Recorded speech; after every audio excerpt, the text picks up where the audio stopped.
Christy, I want to thank you so much for coming today and sitting with me for your reading.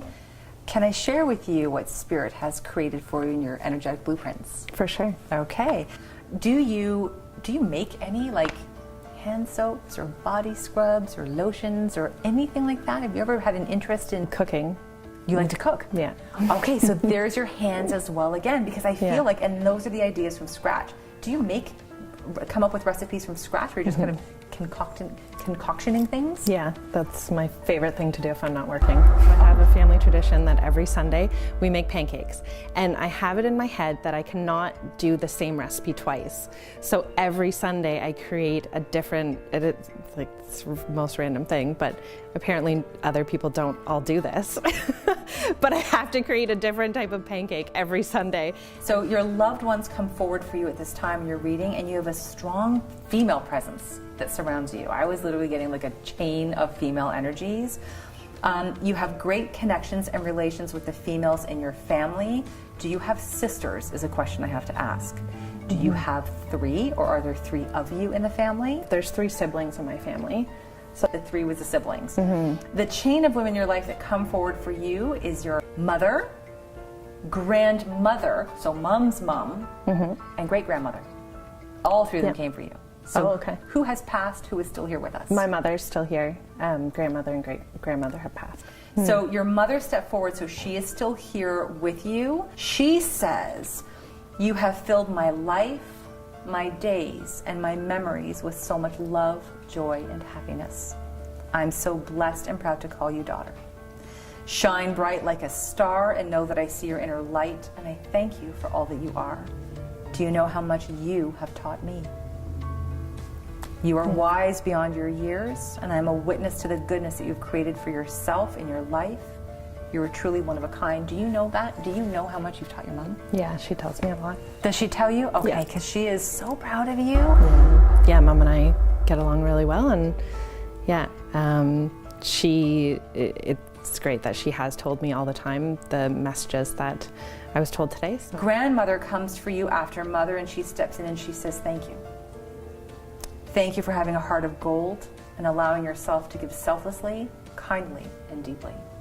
Did your grandmother have a long-term illness? She had dementia for many years. Okay, so she was referencing a long-term illness. That was all she said.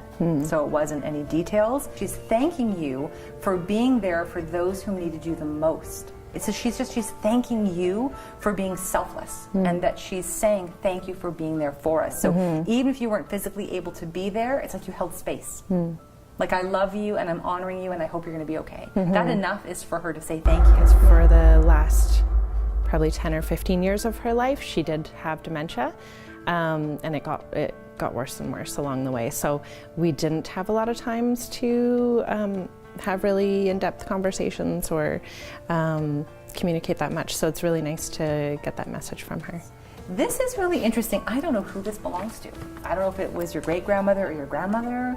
There was a reference to an early pregnancy that was coming forward at a young age, or a child that had passed.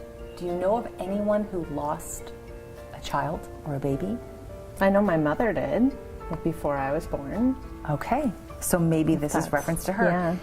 I was referencing a male, so I'm not sure if she knew if it was a girl or a boy. Yeah, it was a boy. Yeah. There you go. So she had a stillborn son, and I don't know much information about it, but I'll have to ask her and find out more information. If this message is not for you, it's for Mom, that your grandmother is saying to your mother that she's making acknowledgement that those who are involved with this young boy's energy, that he is being guided and protected by Spirit, that his soul is being watched over. Okay, so maybe you want to share that message. Now, great-grandmother steps forward and she says that she's been the source and the presence in your life who has helped guide you and inspire you. It was interesting, she was referencing, do you wear dark makeup at any point in time? Or red lipstick? Never. Never? Yeah.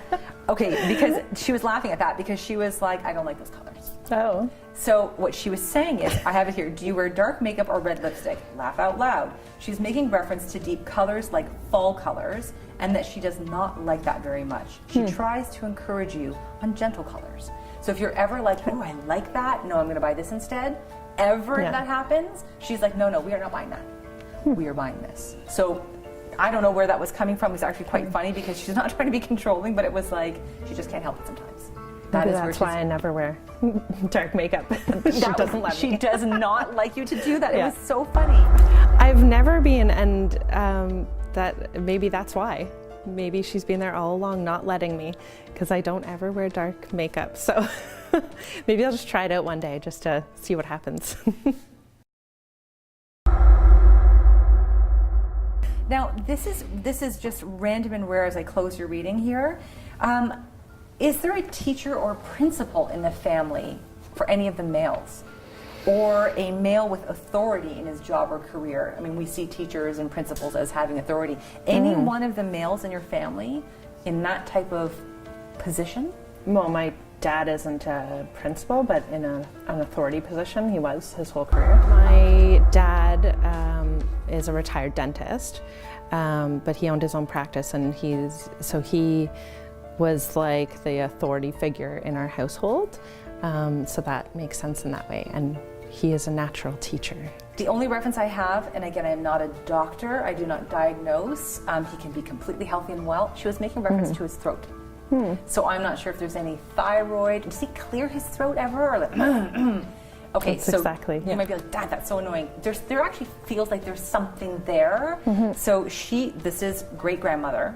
So she's watching over your whole family here. She's just referencing that perhaps at some point in time, you just bug him enough to say, Dad, it could be like, I don't know, something so simple with his vocal box. Just get him to look at it, because I feel like there is something there besides the annoying clearing of his throat. Okay. Yeah, so we bug him about it all the time. He's always clearing his throat.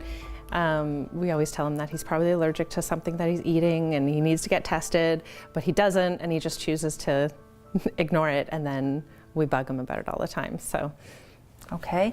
Thank you for allowing me to share your message. I thought it was great. It was really, really interesting, really positive.